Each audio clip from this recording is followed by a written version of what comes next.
Jó se levantou, rasgou seu manto, rapou a cabeça e lançou-se em terra e adorou.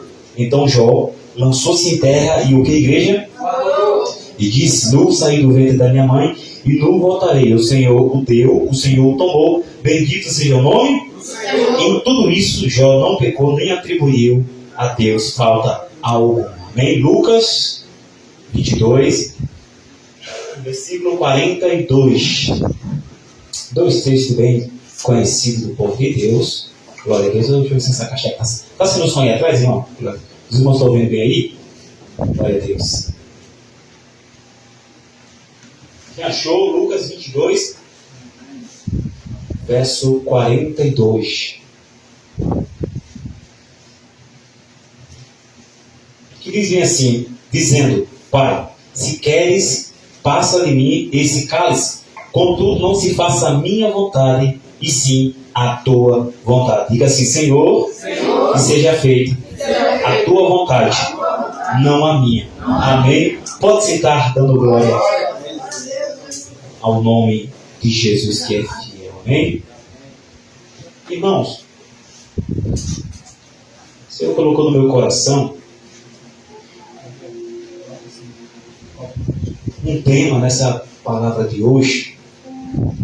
A vontade permissiva de Deus, ou a vontade permissiva de Deus. Só para os irmãos memorizar como é o nome do tema? A vontade permissiva de Deus. Vamos lá de novo, toda a igreja? A vontade permissiva de Deus. Então Deus é um ser que tem a sua vontade soberana, mas também tem a sua vontade permissiva. Nós estamos diante dos textos onde Deus ele revela a sua vontade permissiva. Sabemos que Deus ele entregou ao homem o livre-arbítrio, o desejo, de escolher. Deus nos fez não um ser humano robótico, ao qual é dominado, mas nós somos dotados de vontades. E nessa noite eu quero falar sobre a vontade permissiva de Deus. Eu tenho uma anotação aqui. A vontade permissiva de Deus é uma abordagem teológica que explica Deus em sua soberania. Permite que certas coisas aconteçam, incluindo o pecado e o mal, mesmo que não sejam o seu desejo ou o seu plano ideal para a humanidade. Diferencia-se da vontade perfeita ou soberana, que é aquilo que Deus decreta e que se cumpre inevitavelmente. O conceito serve para harmonizar a onipotência de Deus com a existência do mal e o livre-arbítrio humano. Mesmo que Deus não cause o mal, Ele permite, respeitando as escolhas dos seres humanos e de forma misteriosa usando para cumprir os seus propósitos. Quando nós olhamos o livro de Jó, um homem que a Bíblia vai dizer que em todo o Oriente, irmão José Carlos, ele era o mais rico. Quando falava de bens, Jó era um homem rico, um homem próspero. Eu contando aqui, eu lendo o capítulo 1 de Jó, as suas ovelhas, o seu gado, suas jumentas, os bois, tudo aquilo que Jó tinha, dava-se 11 mil cabeças de animais. Se você for ali, isso não é coisa extraordinária, só o pastor de uma mensagem exclusiva. Isso aqui está na Bíblia, irmão. Estou pregando a Bíblia para os irmãos.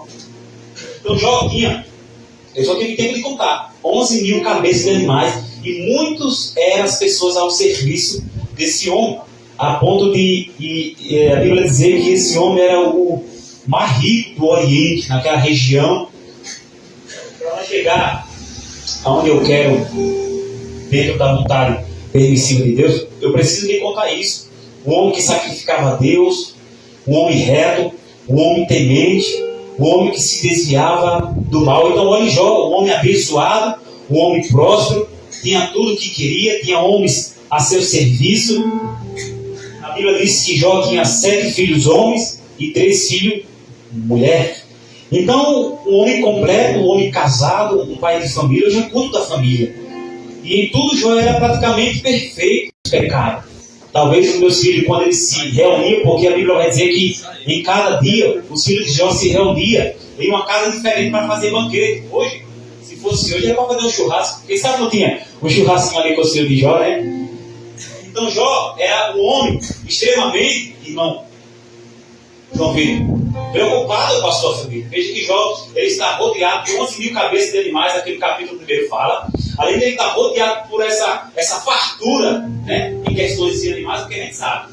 O boi e a vaca geram um bezerrinho. E aí vai crescendo. Não se limitava ali aquela riqueza, aquela prosperidade de Jó. Das ovelhas, da vaca, vinha o leite, do leite fazia o queijo. E se a gente for começar a contar aqui, não vamos conseguir contar.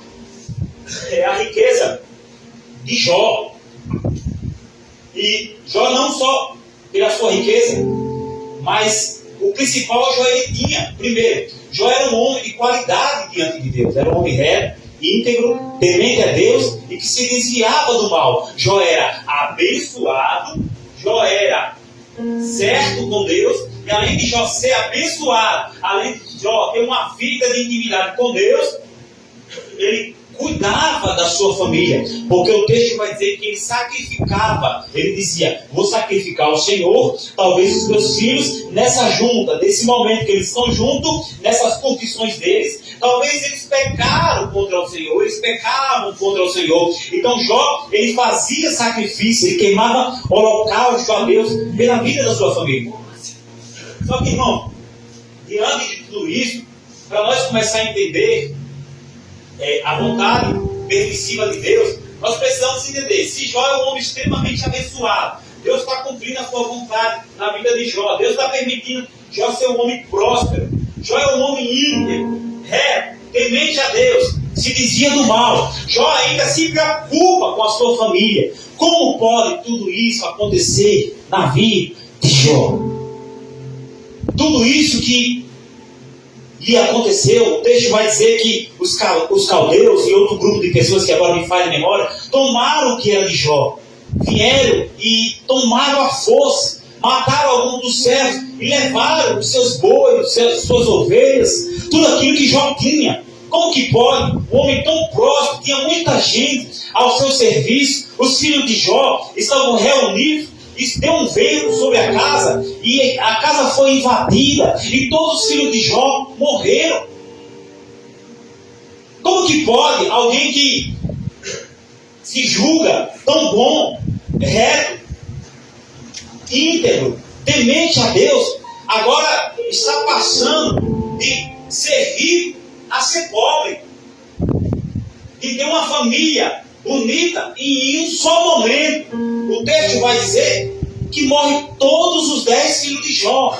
Quem aqui já enterrou alguém? Uma família, seja mãe, filha, amiga, eu já enterrei minha mãe. Quem já enterrou alguém? Imagine a dor de Jó, é comparado ao que você sentiu. Porque se eu enterrei a minha mãe e é a vontade do Senhor, nada contra, nós não tem como contender com Deus. Imagine um homem que é reto, temente a Deus, que se desvia do mal, enterrado esse filho, irmão. Dói. Você já pensou em perder alguém? Você já pensou quando você enterrou aquela pessoa, quanto lhe custou? E agora imagine Jó.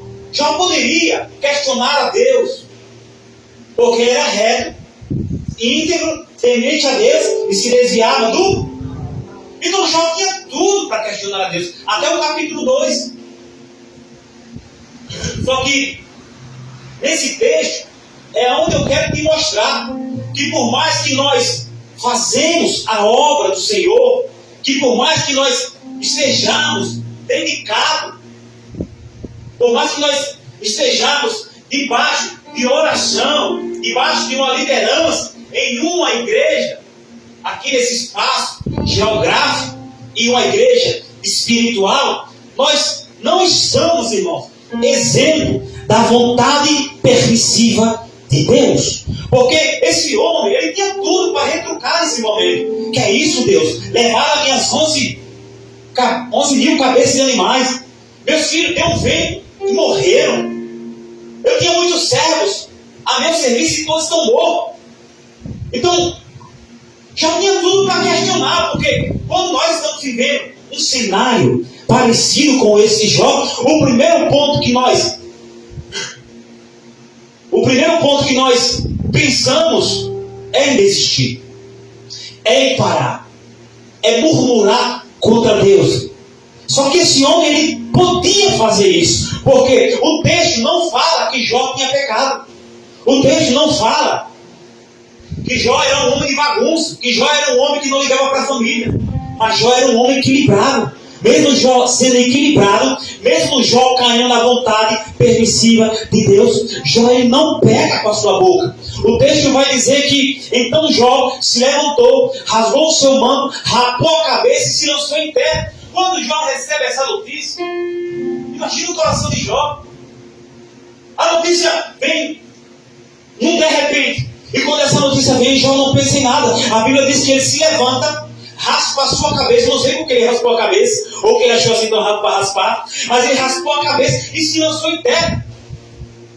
Isso sabemos nós, que o texto vai dizer que o diabo incitou a Deus, que Jó só servia a Deus, que Jó só adorava a Deus, porque Deus era um Deus de balde, Deus era um Deus de prosperidade, Deus era um Deus de bênção. Então o inimigo, quando os filhos de Deus vai se apresentar, e esses filhos de Deus aqui não é os filhos de Deus em oração, assim como eu e você, os filhos de Deus aqui que esse texto está falando, é os anjos, é os seres celestiais. O texto diz que um dia, enquanto os filhos de Deus, que é os anjos aqui nesse texto, vai se apresentar a Deus, Satanás vem junto, e Deus faz uma pergunta: de onde vem Satanás? E ele diz: de olhar a terra e passear por ela. E o texto vai dizer que Deus diz para o diabo: observaste tu a meu servo Jó? O texto não diz que o diabo está observando Jó, porque o diabo quer observar, mas é Deus que pergunta para o diabo, aleluia, se você manter a sua comunhão com ele, ele vai desafiar as forças das trevas por causa de você nessa noite.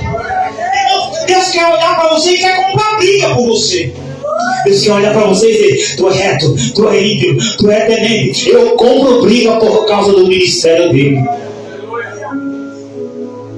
Você acha, irmão, que quantas das vezes, dentro da vontade permissiva de Deus, não quiseram fechar esse ministério?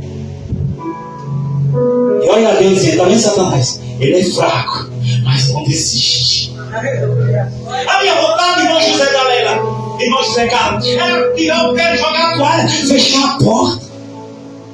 Porque eu não tenho as qualidades que Jó tem. Eu não suportaria o que Jó suportou dentro da vontade permissiva de Deus. Não era a vontade absoluta de Deus fazer e permitir o que aconteceu com Jó, mas porque tinha um ser maligno provocando Deus, aleluia. Deus disse: não vai, tudo que ele tem está nas tuas mãos, só não toque na sua vida. Aí dentro da vontade permissiva de Deus que eu e você vivemos, se Deus olhasse agora para o ser maligno, que é o diabo, Deus compraria uma briga por causa da sua retidão? Deus compraria uma briga por você porque você é honesto? Deus compraria uma briga por você porque você sacrifica, porque você renuncia pela sua família? Temente a Deus, índio que se desvia dos olhos. As qualidades de Jó, se o diabo olhasse agora e Deus mandasse o diabo ir para você, será que você passaria nessa prova? Ou as nossas provações, as nossas lutas, muitas das vezes é dentro da vontade permissiva de Deus, mas não porque Deus está mandando o inimigo nos enxergar, mas porque nós provocamos a tempestade na nossa vida. Há dois tipos de tempestade: aquela que o pai olha do alto e diz: vai lá, toca no que ele tem, ele vem e toca na tua vida, toca na tua saúde, toca nos teus bens. Quantos filhos são ceifados, quantos bens nós perdemos? Essa é uma provação em que Deus permite e levanta uma luta e uma briga por você, irmão. E também tem a tempestade que nós provocamos. Lógico, a tempestade que Deus permita, a tempestade que nós levantamos, nenhuma está fora do controle de Deus. Eu não, mas Jó tinha, irmã Antônia, direito desse, até o capítulo 2, ele tinha direito de questionar a Deus. Mas quando Jó recebe aquela notícia, eu não sei se ele faltou as pernas, eu não sei como ele reage, mas o texto vai dizer que ele raspou a cabeça, se lançou no chão, e Jó faz o que muitos de nós não fazemos. O que? Pergunte o que, pastor? Jó adorou. Aleluia. Olha pra tu brigou com teu marido e já ficou murmurando. Tu olhou feio pro vizinho e já ficou murmurando. Fala a verdade, irmão. Eu só consigo adorar diante do cenário que Jó estava vivendo se eu for reto, se eu for íntegro, se eu for temente a Deus, se eu fujo, se eu desvio do mal, eu só consigo adorar se as qualidades de Jó estiver plantada na minha vida. Por que nós se perdemos na caminhada? Porque não temos qualidade de Jó. A vontade permissiva de Deus vai acontecer mais cedo ou mais tarde. Ou tu acha que tu vai estar sempre por cima? Eu digo sempre, desde quando eu me converti, que a nossa vida, irmã, eu esqueci o nome da irmã, cadê o nome da irmã? Irmã Silvana, eu sempre prego, desde quando eu comecei a pregar, tem muito tempo já, eu prego que a nossa vida é como uma roda gigante, irmão. Hoje nós estamos embaixo, depois a roda gira, a gente já está em cima. Então vai haver dias que nós vamos estar embaixo em várias situações da nossa vida. Ou você acha que Deus nunca vai me provar? Tem gente aqui, irmão, que chora porque você está queda. Chora se tu perdeu um filho. Tem gente aqui que chora se perder R$5. Hoje eu não choro mais, isso foi Deus. A gente chora e se decepciona com coisas pequenas demais. Agora, se você estivesse vivendo isso, você choraria? Você desesperaria? Você se lançava em pé, raspava a cabeça e adorava? Você conseguiria adorar? Pastor, quando o negócio pega lá em casa, eu estouro mesmo. A gente não tem as qualidades de Jó e não vamos ser hipócritas, irmão. É mais fácil a gente juntar o pau da barraca dele. Eu preciso ter consciência nessa noite que tudo que acontece na minha vida, no ministério, na minha família, tudo tem a mão de Deus, tudo está debaixo da vontade permissiva deles. Agora o que precisa? Eu preciso adorar. Pastor, não estou entendendo isso que eu estou vivendo. Há tantos anos eu venho me maltratando. Não precisa você entender, querido. Você tem que adorar Ele. Raspa a cabeça, faz um sacrifício e diga: louvado seja o nome do Senhor, porque Deus é Deus tomou, bendito seja o nome do Senhor Jesus Cristo. Glória a Deus. Entende, irmãos? Reto, íntegro, temente a Deus e se desvia do mal. Você acha pouco Jó perder filho? Você acha pouco Jó perder riqueza? Aí o diabo, irmão, fez um desafio para Deus. Lógico, dentro da sua vontade,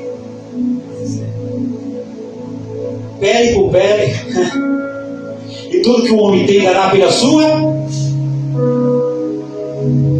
O diabo dizendo: olha, eu tirei tudo dele, não, beleza. Ele é reto, ele é íntimo, ele é temente. Eu estou vendo aí que ele é um cara bacana, é um cara de pulso firme. Ele tem aguentado a morte do 10 filhos. Irmão, ele suportou perder 11 mil cabeça de nós. O homem mais rico agora é o mais pobre.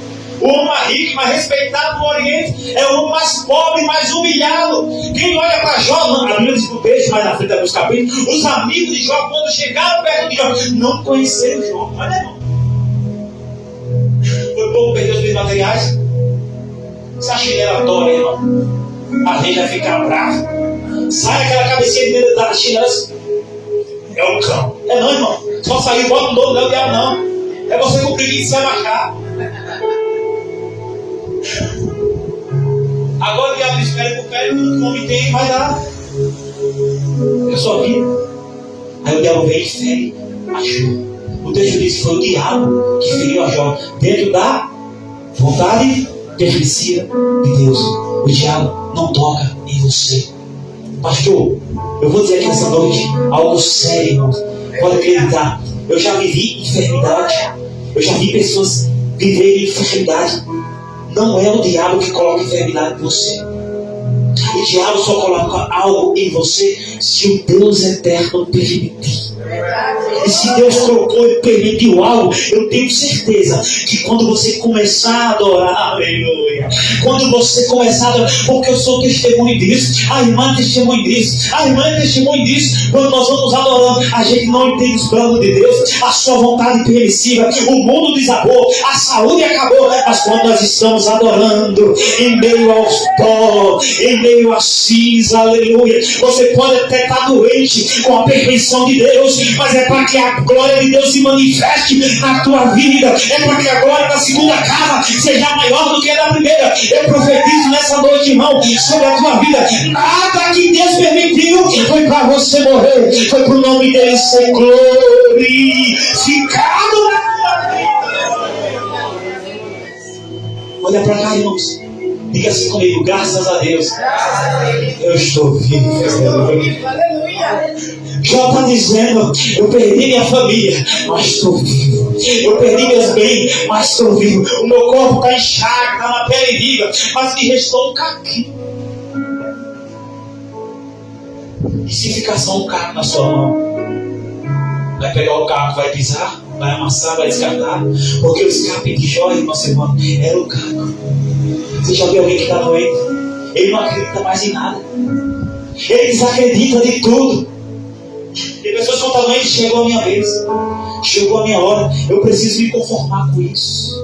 E se dentro dessa vontade imperceptível de Deus, dentro do que você tem vivido, Deus ainda tiver uma palavra para a tua vida, Deus ainda tiver algo para cumprir na tua vida aqui nessa terra, irmão.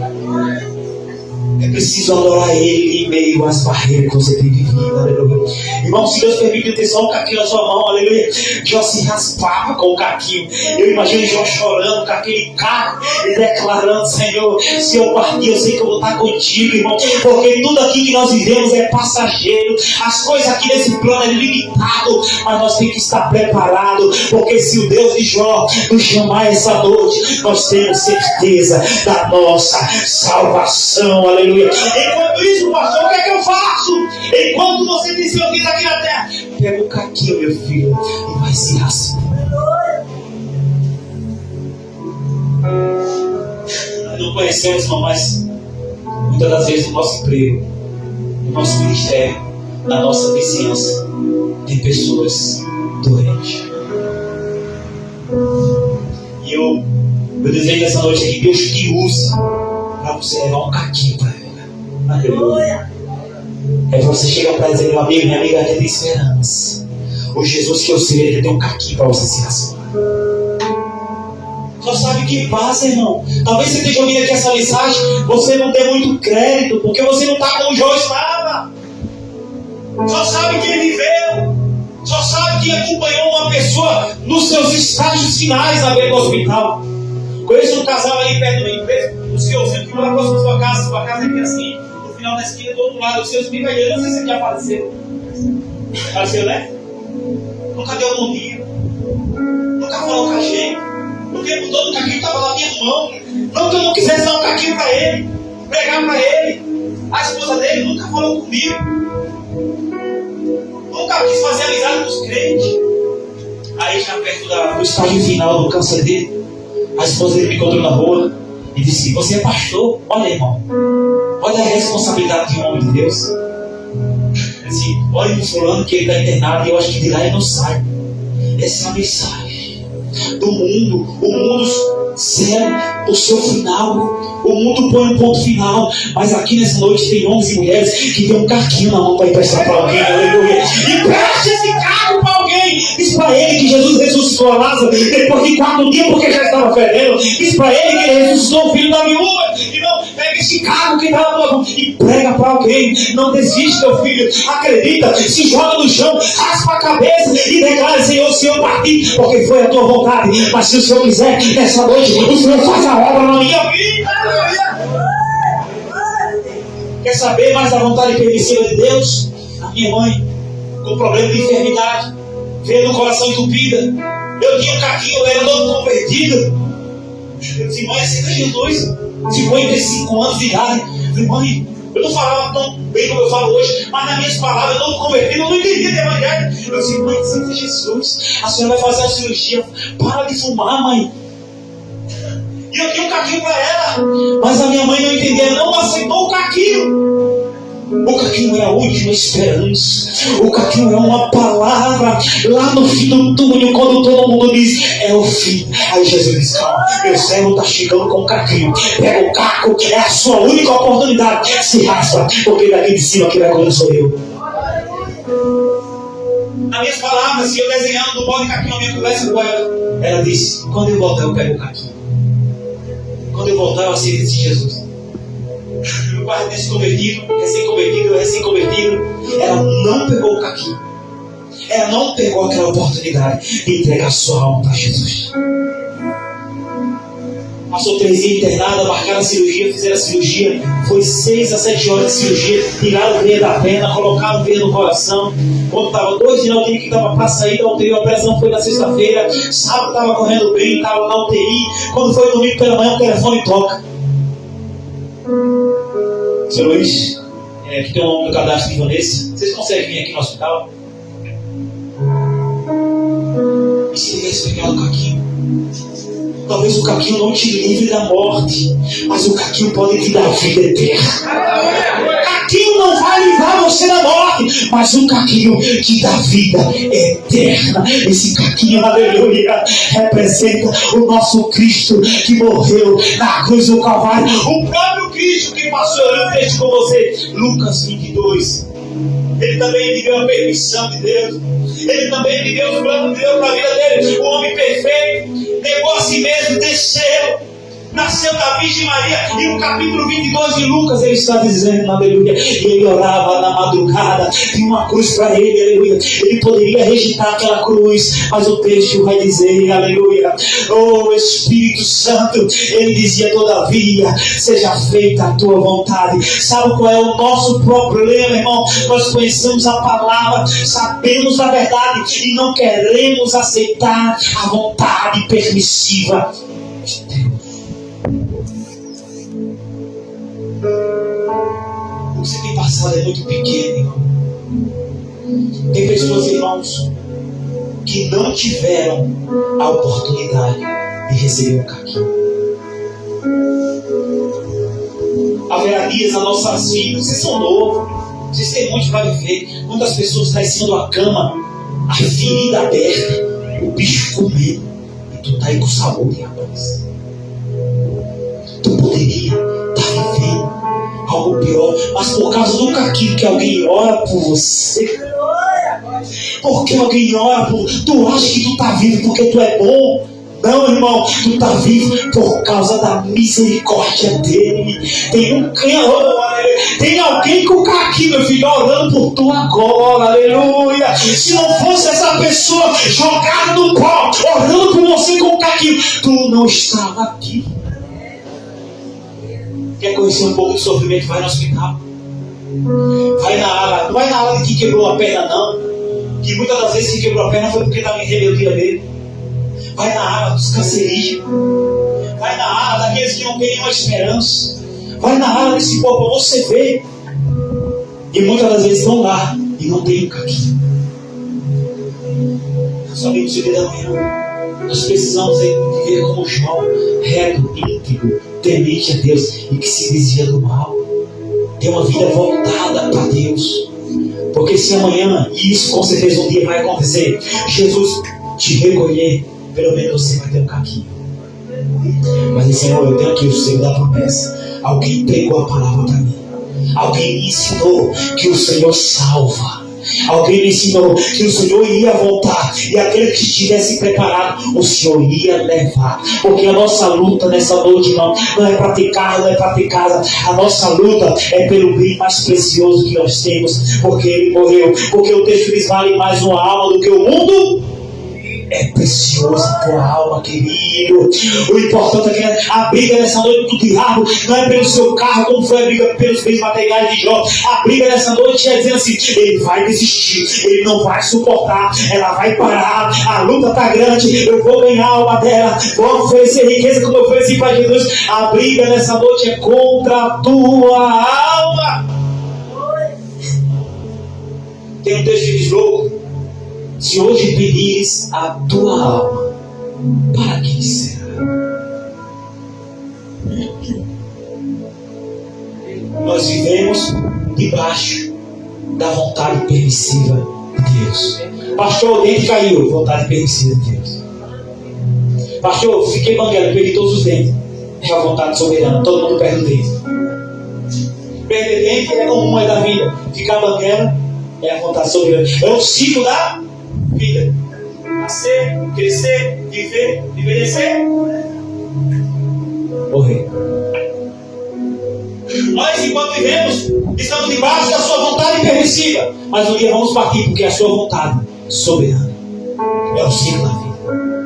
Mas enquanto eu estou vivendo aqui debaixo da sua vontade permissiva, eu preciso entender que maior é aquele que está em mim do que o que no mundo está. A Bíblia diz que as lutas desse século, as confusões não se comparam com a glória que há de ser revelada no mundo. Não, em nós.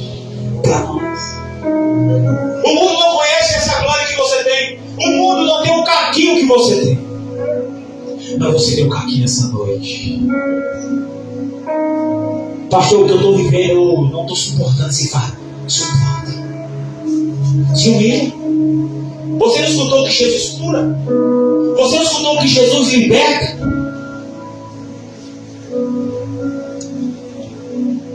Uma vez eu contei um testemunho aqui de uma mãe que estava no ciclo de oração. Quem lembra desse testemunho aqui? De uma mãe que estava no ciclo de oração.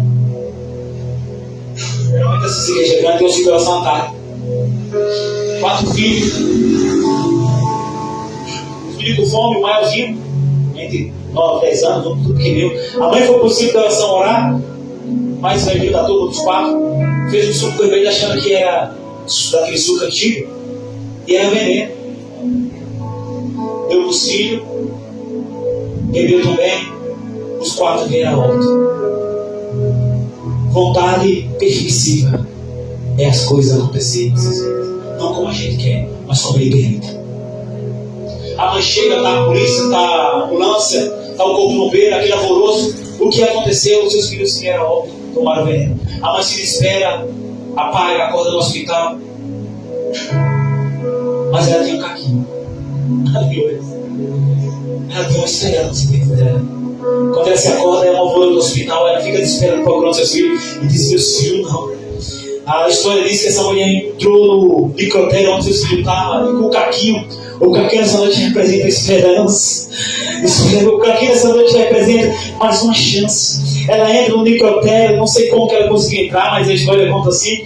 E quando ela entra no necrotério, ela viu seus filhos deitados sobre a pedra fria. Os meninos já tinham morrido. Ela começa a orar e falar com Deus. Diz: Deus, meus filhos não, eu estava orando. Ela começa a declarar na vida dos filhos: Deus, meus filhos não, eu estava orando. Ela coloca a mão sobre os meninos estão frios, estão bons. Ela olha para o céu e olha e fala com Deus: os meus filhos não, eu estava orando. E ela coloca a mão no outro: os meus filhos não, eu estava orando. Eu tenho um caquinho na mão, eu tenho uma esperança. Quando ela bate no filho, o filho ressuscita, o outro vai ressuscitando, o outro vai ressuscitando. Ela vai dizendo: eu estava orando porque tem um caquinho na minha mão.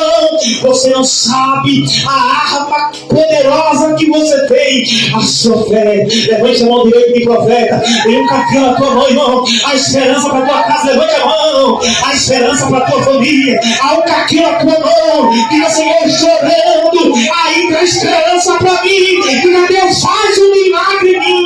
Levante a mão de profeta. Deus, nessa noite, Pai, opera o milagre, a cura, a libertação, porque nessa noite tem homens e mulheres orando. Não tem nada perdido, irmão. Pastor, enquanto eu morrer, vai estar perdido. Mas não, filho. É a melhor parte, aleluia. É porque na vontade permissiva de Deus, nós achamos que esse plano aqui é bom, não é nada, irmão. Salomão que fala: é melhor o dia da morte do que o dia do nascimento.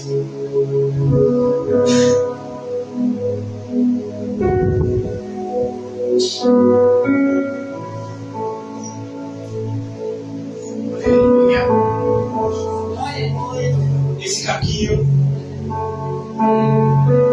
representa a tua fé. Fala aí quantas coisas que já pediu, mas não aconteceu. Quando foi? O seu caquinho está pequeno.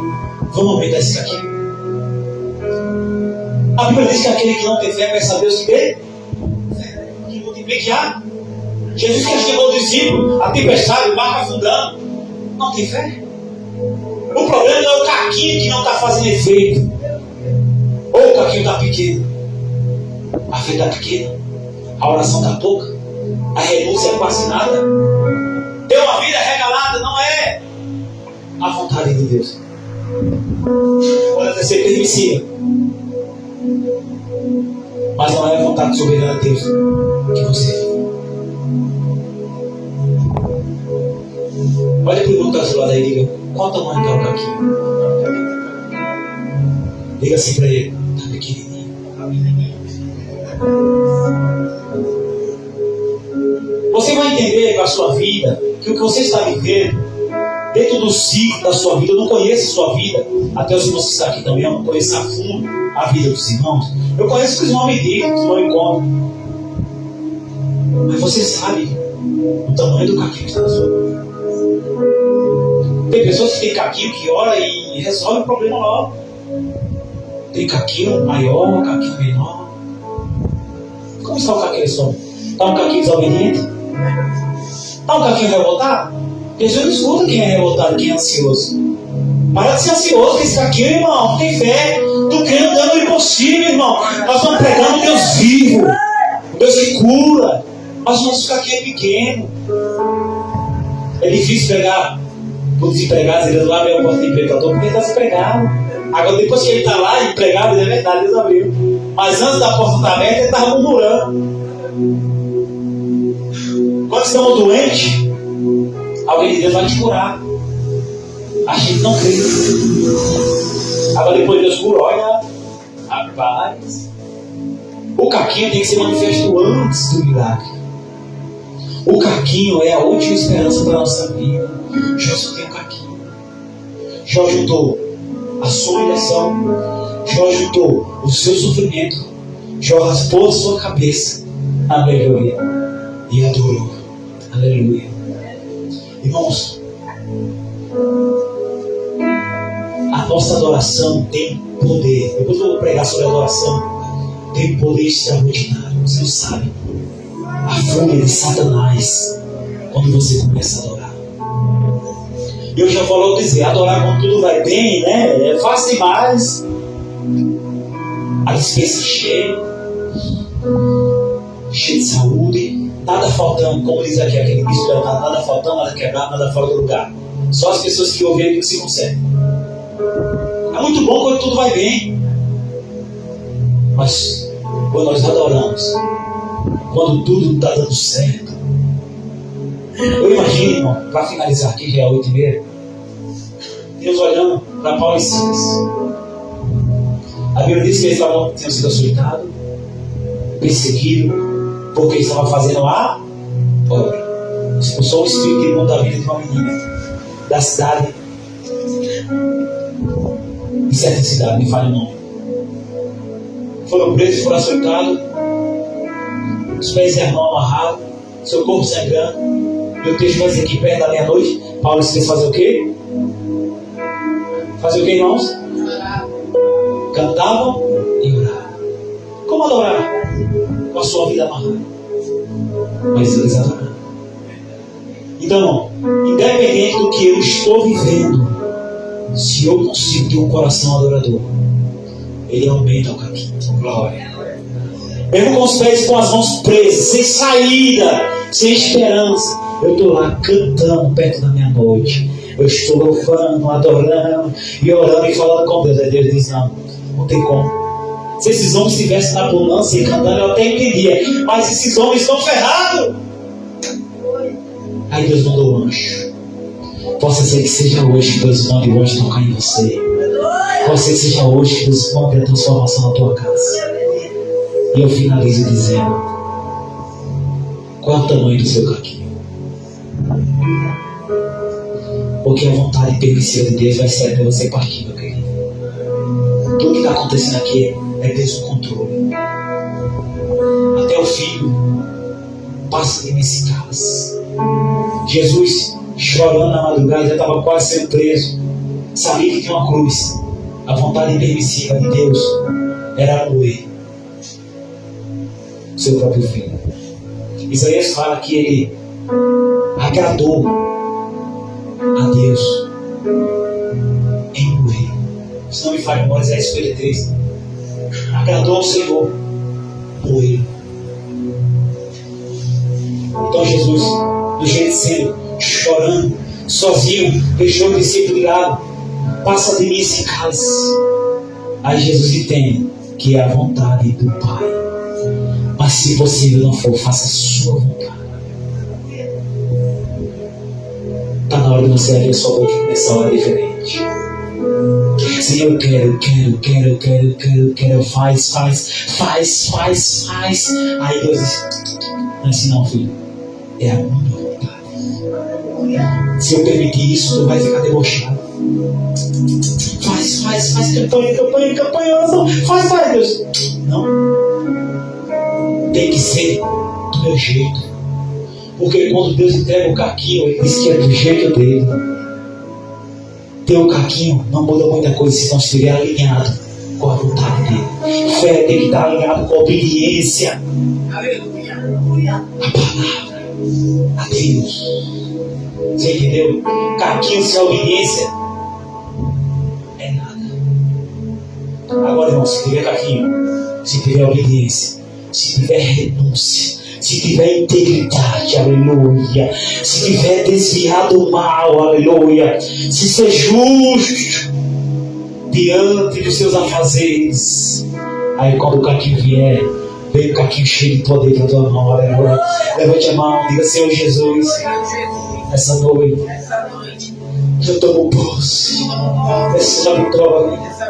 Diga: Senhor Jesus, eu profetizo que esse caquinho vai crescer, que vai gerar esperança. Diga assim: ainda há esperança para a árvore que foi cortada. Diga: eu profetizo, segundo a tua vontade, que eu ainda vou viver os teus sonhos, em nome de Jesus. A igreja diz: amém. Aplauda Jesus.